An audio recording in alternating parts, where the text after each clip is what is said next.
आप देख रहे हैं न्यूज़ 18 का डिजिटल प्लेटफॉर्म और आपके साथ मैं हूं कविता और मैं हूं आंचल भट्ट। और एक बार फिर से स्वागत है आपका नॉर्थ एक्सप्रेस में, जहां हम आपको ले चलेंगे उत्तर भारत के 3 प्रमुख पहाड़ी राज्यों में लद्दाख, जम्मू कश्मीर और हिमाचल प्रदेश की बड़ी और जरूरी खबरों की ओर। यहाँ हम आपको रूबरू कराएंगे इस हफ्ते के मुख्य घटनाक्रम, प्राकृतिक हालात, सुरक्षा गतिविधियां और स्थानीय प्रशासनिक फैसलों से जुड़ी तमाम अपडेट्स के साथ। तो चलिए शुरू करते हैं खबरों की नॉर्थ एक्सप्रेस और चलते हैं लद्दाख में।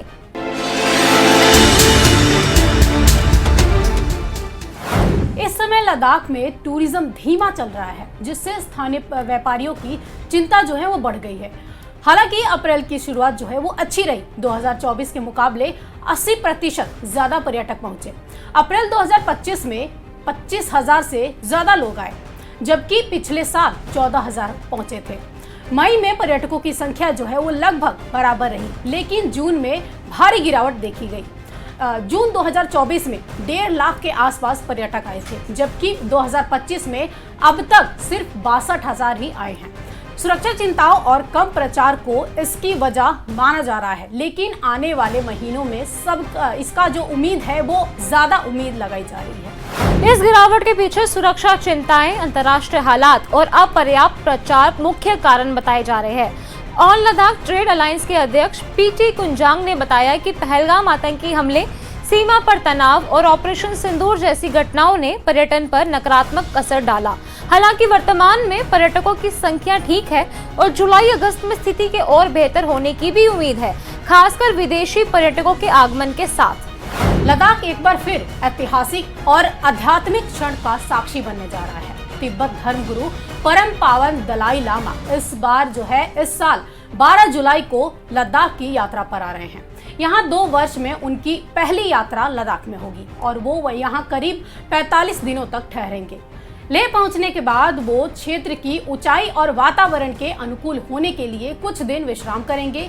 उनके कार्यक्रम में लेह और आसपास के क्षेत्रों में कई सार्वजनिक प्रवचन, धार्मिक अनुष्ठान और निजी मुलाकातें शामिल हैं। इसके अलावा लद्दाख का एक अत्यंत आध्यात्मिक और सांस्कृतिक रूप से समृद्ध क्षेत्र ज़ंस्कार उनकी संभावित यात्रा सूची में है। हालांकि इसकी तिथियां अभी तय नहीं हुई हैं। एलबीए ने इस यात्रा को आध्यात्मिक ऊर्जा और सांस्कृतिक गर्व का प्रतीक बताते हुए खुशी व्यक्त की है। ये दौरा ऐसे समय में हो रहा है जब दलाई लामा ने अमेरिका में प्रस्तावित घुटने की सर्जरी के कारण जुलाई 2024 की यात्रा रद्द कर दी थी। इस रद्दीकरण के बाद लद्दाख के धार्मिक और सामाजिक संगठनों ने लगातार उनसे संपर्क बनाए रखा। अक्टूबर 2024 में लद्दाख के 4 प्रमुख संगठनों का एक प्रतिनिधिमंडल धर्मशाला जाकर उनसे मिला भी और उसी मुलाकात में 2025 की यात्रा की नींव पड़ी। दलाई लामा की उपस्थिति लद्दाख के लिए सिर्फ एक यात्रा नहीं है, ये शांति, करुणा और सांस्कृतिक एकता का पर्व भी है।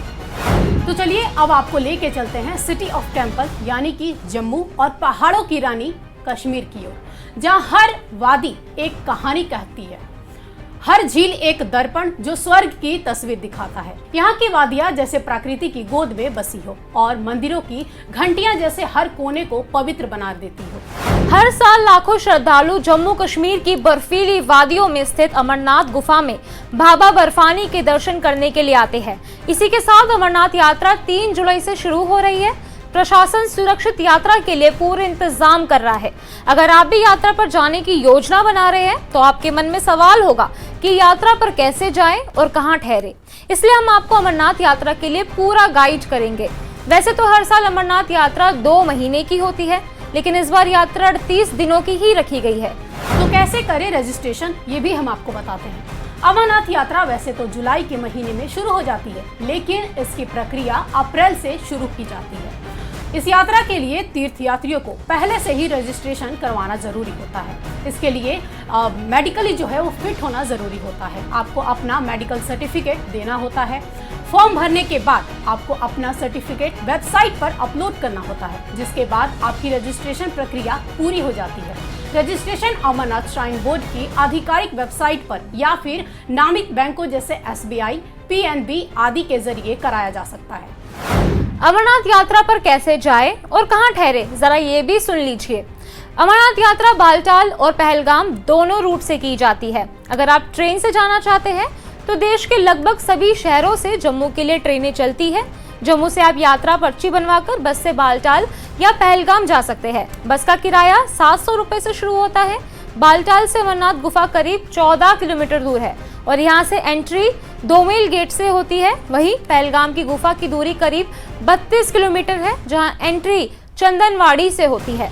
यहाँ आपकी RFID चेक की जाती है। यात्रा की सुरक्षा में आपको RFID कार्ड बनवाना होगा, जिसके लिए आपको 250 रुपए की फीस देनी होगी, क्योंकि इसके बिना आप यात्रा नहीं कर सकते। बालटाल में रुकने के लिए आपको शेयरिंग टेंट लेना होगा, जिसके लिए आपको 500 रुपए चुकाने होंगे। हालांकि यहाँ मुफ्त में ठहरने की सुविधा भी है।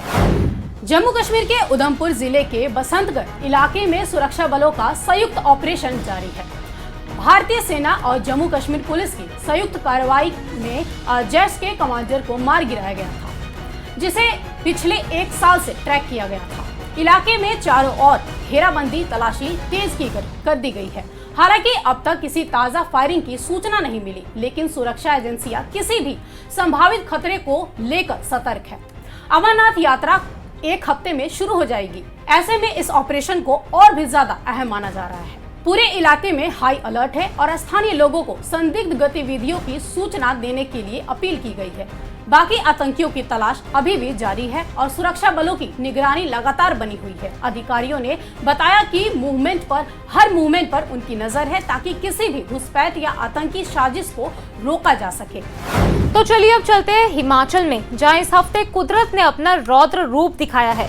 हरी भरी वादियां और शांत पहाड़ों के लिए मशहूर ये प्रदेश इस बार बारिश, भूस्खलन और बाढ़ जैसी प्राकृतिक आपदाओं की चपेट में आ गया। सड़कें टूट गई, नदियां उफान पर हैं और कई इलाकों में जनजीवन पूरी तरह से अस्त व्यस्त हो गया है। हिमाचल की खूबसूरती इस समय संकट के बादलों में घिरी हुई है और स्थानीय लोग हर दिन इस कठिन दौर से जूझ रहे हैं। ये सिर्फ एक मौसम की मार नहीं, बल्कि बदलते जलवायु के संकेत भी है, जो पहाड़ों में रह रहे लोगों और यहाँ आने वाले पर्यटकों के लिए एक गंभीर चेतावनी है। तो आइए देखते हैं हिमाचल की उन वादियों का हाल जो इस समय संकट से गुजर रही हैं, लेकिन उम्मीदों की रोशनी को थामे खड़ी है।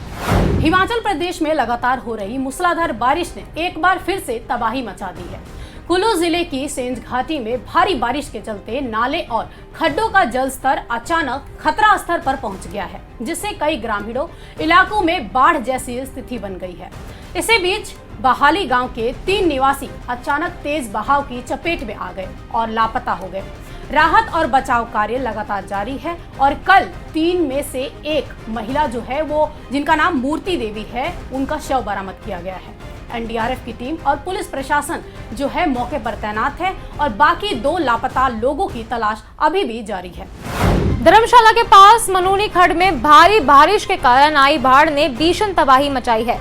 इस हादसे में पावर प्रोजेक्ट में काम कर रहे लगभग 8 से 9 मजदूर पानी के तेज बहाव में बह गए। ये घटना 3 दिन पहले हुई थी, लेकिन अभी तक रेस्क्यू ऑपरेशन जारी है।